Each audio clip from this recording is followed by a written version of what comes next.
got him. This is a monster trout. This is easily looking like a 30-pound fish. And it's coming in close, and just one of those visions you don't forget, seeing this fish sort of look up at us and it's half turned and the hook pulls. Gone. And there's no more heartbreaking feeling as a fisher than to see a fish of a lifetime get so close and then go.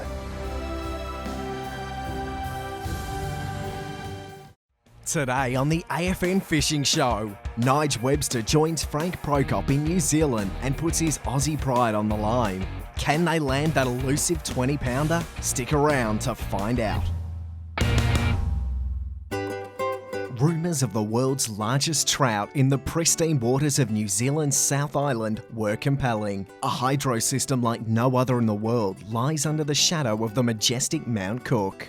Nige Webster and Frank Prokop travelled past Lake Tekapo and on to the alpine village of Twizel to search for their first 20-pounder in the clear waters of the McKenzie Canals.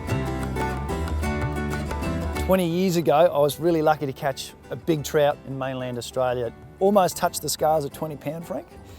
And 2 decades on, I'm still trying to crack the 20-pound mark. You've dreamt of really big fish, XOS-sized trout all your life. Now off the back of stories backed up with photos, we're here in a beautiful location, not in Australia. It's across the ditch. We've flown across to South Island, New Zealand. We're spending a few days in Twizel, here to fish the canals, part of the hydro scheme here. So we're here to try and crack the 20-pound mark. And for another very good reason, I made one of those silly fishing bets that you sometimes do with mates. I'm sorry, Frank, you're involved now. That if we couldn't crack the 20-pound mark, we're going to leave some Aussie pride at our feet, and being rugby season, as it almost always is in New Zealand, we're going to have to go home wearing an all-black shirt. So Nigel, let me just check. You made a bet that neither of us in our entire lives have gotten to yet. And we've got to wear all-black jerseys back to Australia. If we fail, so There's only one thing to do. That. Get the rods and start casting. New Zealand, here we come.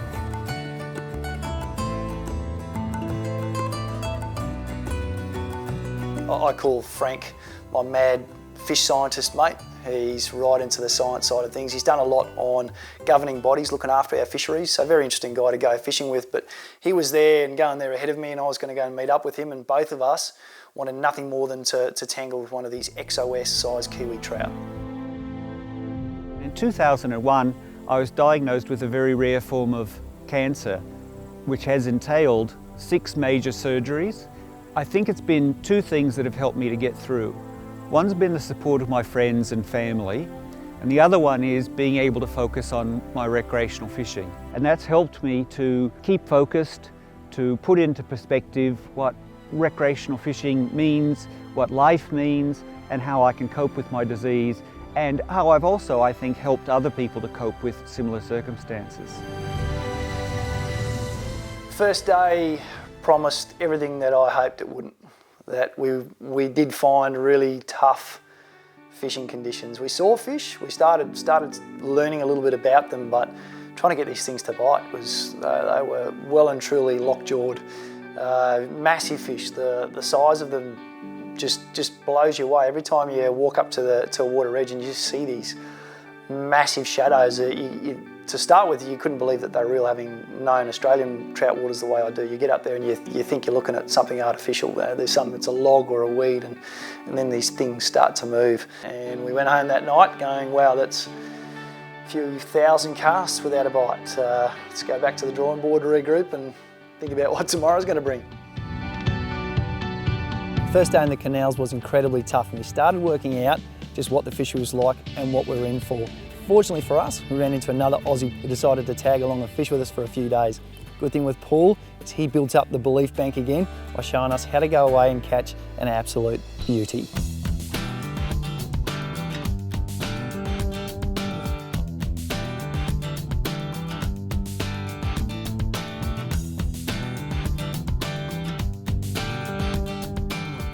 He is a monster. We got Paul, one of the local Aussies. I can see why you moved here, mate. Yeah. There's kind of a few big fish around here. Just a few.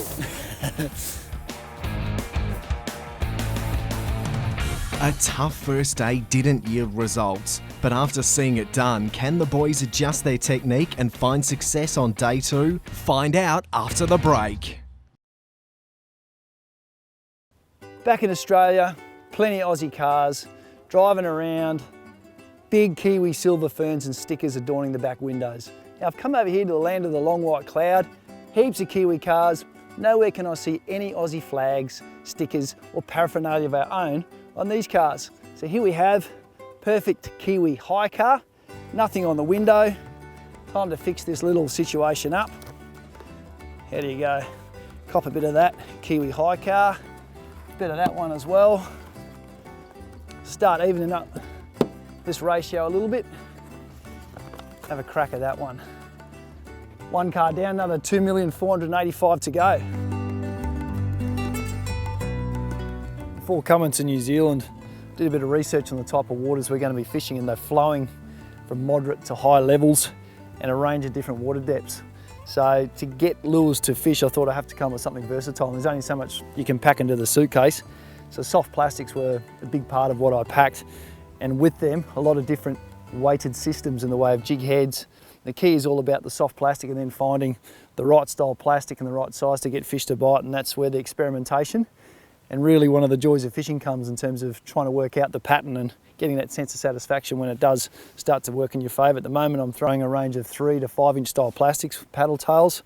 These are some of the Xeric flat shad range. I like them because they've got movement, whether you're lifting them or they're sinking through the water column. The retrieve is all about working with the current. Because we've got current working towards us, I'm just casting up current and then fishing with a braided line, so I've got direct sensitivity, and then mending that line until the plastic hits the bottom. It's all about keeping that lure close to the bottom. That's where most of these fish are feeding, and just getting the right weight, working all those prime zones where you think fish are holding, getting that lure to bottom, watching your line and then just bouncing across those rocks. These fish are big fish, but they're not feeding very actively, so it's all about just keeping it in that strike zone as long as possible.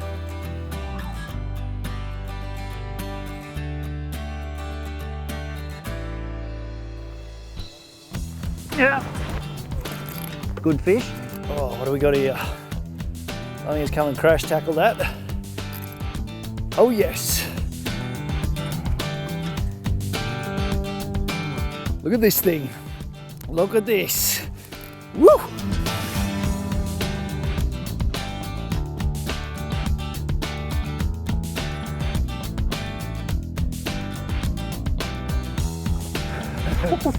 His baby Frank. You grab that rod for me, Frank? Yeah, mate, thanks, mate. Got it. Whoa, look at that. That's what we travelled across the ditch for. I don't know if it's going to crack our holy grail, but made the painter yesterday evaporated. It was worth getting up early this morning. Your biggest rainbow ever? Easily my biggest rainbow. I'm going to get this hook out of it, and I'm really keen to see what she's going to go. 13.5. 13.5 pounds. We'll take that one, Frank. We're going to let this one go. See if we can go crack. My turn. Your turn, Frank. My first big Kiwi rainbow, biggest rainbow I've ever caught. It didn't fight as hard as I thought, but in a way I didn't care at that stage. I just wanted to get this thing in my hands and feel some level of success. So to catch that first one meant things were going our way, and then it was just keep working them out. When packing to come to New Zealand to fish a tail race fishery with limited space in the suitcase, I had to think carefully about what I bought. My strategy was to be versatile and adaptable. I bought some hard bodies, but I packed predominantly soft plastics in different sizes, body profiles, shapes and colours. With that, I had to think carefully about the weight systems that I brought with me, being that the plan was to fish a bunch of different water depths and with very variable flow regimes. I did bring the standard jig heads along, different hook sizes and jig head weights to fit a range of different styles of soft plastics that I was bringing with me, but I had to bring with me the fast hatch weighting system. What you'll find in it is a really easy, neat and effective way to quickly change your weights and rigs to suit any style of fishing that you're coming across.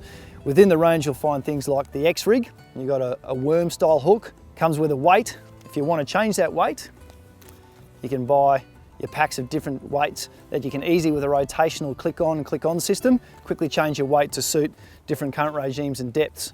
The fast hatch system comes with plenty of little wire attachments, so you can adapt rigs. Frank, I know, is fishing with a drop shot style rig because he's fishing with the flies, even though I'm fishing with the soft plastics, and all he's done is adapted a beautiful little drop shot rig to suit his fly rig. The second day, apart from a fish that I caught early on, we played with a lot of smaller fish. Paul caught a nice fish in the afternoon. Looking at the weather charts, we knew there was a good cold front coming through on the last day. And around lunchtime, the plan was no matter what happens, we make sure we're fed and watered, and we're fishing from 11 o'clock till dark on that last day, because with that weather change coming, the Aussie trout respond well to weather changes, and I'm pretty sure that something had to change in those canals, and we just might see some active fish. Coming up, it's the last day, and encouraged by their success on day 2, can they land that elusive 20-pounder?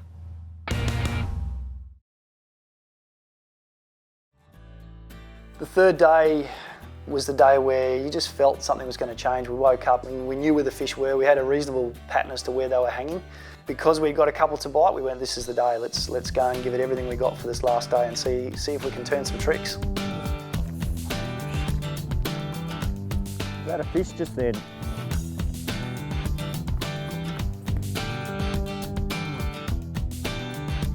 Oh, got him!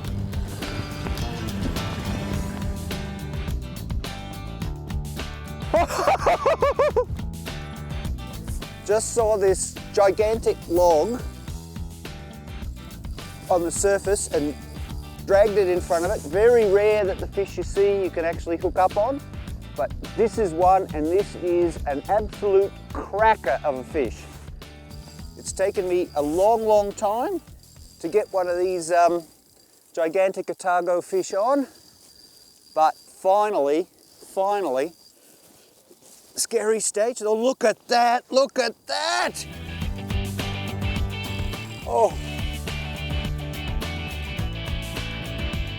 The day started out so well with Frank hooking this absolute monster. This fish starts becoming bankside. I've got the net out. I've started patting him on the back going, mate, you've done this. This is a monster trout. This is easily looking like a 30-pound fish. And it's coming in close, and just one of those visions you don't forget, seeing this fish sort of look up at us and it's half turned and the hook pulls. Oh, gone. And there's no more heartbreaking feeling as a fisher than to see a fish of a lifetime get so close and then go.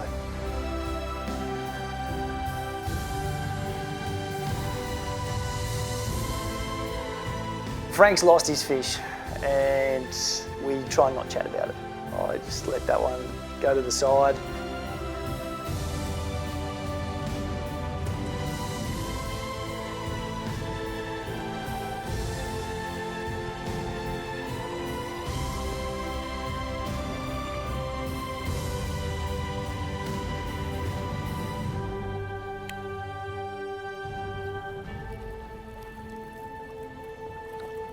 This weather change started coming through, and you could see the ante of these fish start to pick up. They started getting a little bit more moody. You could see them start changing their lines in the water like they wanted to feed.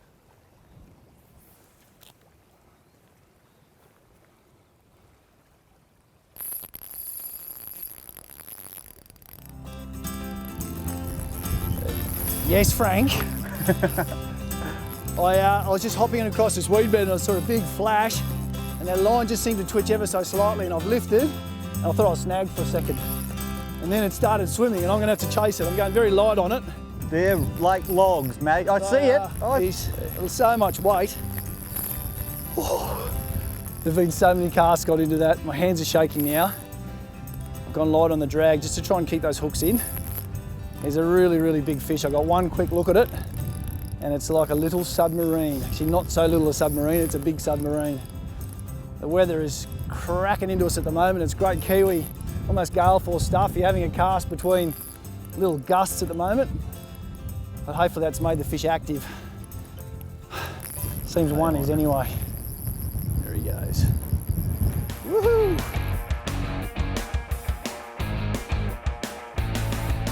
Nige is hooked up to a monster trout, but after already witnessing a huge loss, can he keep it together, or will he crack under the pressure and lose the fish of a lifetime? It's a big fish, Frank. As you've seen, things can go wrong. Oh, don't say it, Frank, don't say it. I know hooks do fall out of fish. We worked very hard for this, both of us. Oh, look at that.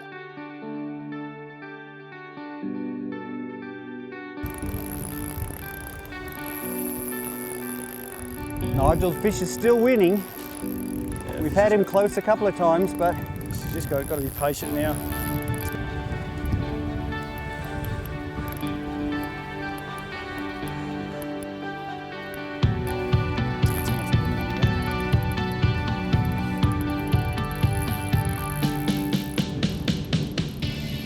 no, he's 20, easy. Go in, Frank. Let's get that head in the net. Head in the net. Yeah! Yes! Oh my goodness. Yes! Oh, what a fish! We travelled across the ditch, Frank. Didn't quite push the scales to 10 kilos, but I'm happy enough with that. It's hit the 20-pound mark, and that was one of the goals on the list. I don't want to keep this out of the water too long. It's just too much of a majestic creature just to catch just once. A pretty awesome fish. I'll let this one go. Get that little xeric flat shad out of it, and the worm weight part of that fast hatch system. Certainly been worth packing in the suitcase and bringing abroad. And that wasn't letting go in a hurry. There you go. Thanks, Frank. Let that go out. Oh, they've got some teeth on them. Righto, look at that. He's ready to go. Those fins going. And mate, that's pretty cool, Frank. The wind was becoming atrocious, getting to the point where you could hardly stand up in this savage Kiwi wind. Frank sat out there while we're packing up gear and cast away. And next thing we know is Frank, big rod bend, is fist pumping and he's excited. This time I'm going, mate, if anyone deserves to catch a fish now, it's you. Another big brown trout. I've picked this one up on a technique called the jig trap, where you see a fish cruising and you set the jig underneath, and as it's come close, I've given it a twitch and it's opened its mouth, hoping against hope that the hook holds on this one.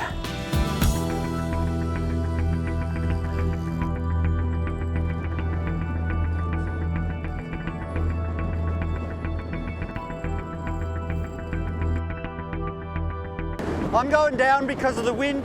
There's so much wind drag, I don't want to break off.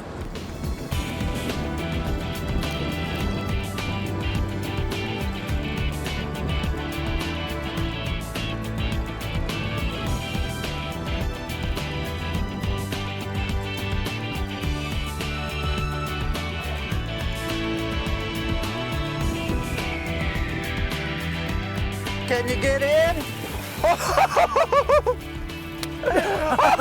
Oh, look at that! That is an absolute monster. It's not a Loch Leven trout, it's a Loch Ness trout. Little fast hatch system, your drop shot weight, little black fly, Frank, and the snail feeders here, so it's a great imitation. Worked out the retrieve, mate, in the presentation, and you got the rewards. Plenty of centimetres of them to go around as well. And interestingly, a couple of centimetres shorter than that fish I caught. Well, it just goes to show that mine was on a good paddock, and you had to get the one that was half starved. I got the one that's still looking for a good feed. That's brilliant, mate. I'm so happy to see you land that. This is a fish of a lifetime, and I dreamt about it for ever so long. When I was in hospital, I didn't think I'd get the chance to do this, but here it is, and it's too good a fish not to let go.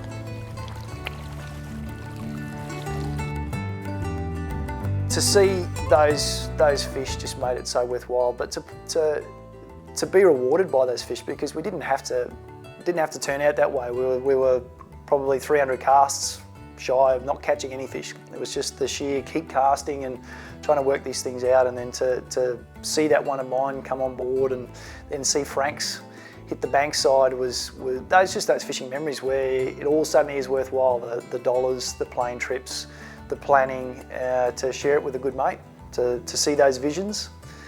You'd probably go back and do it again. It's gale force winds now, Frank, and the rain is coming, putting an end to our day, I reckon, but in a happy way. We can't complain. We have conquered.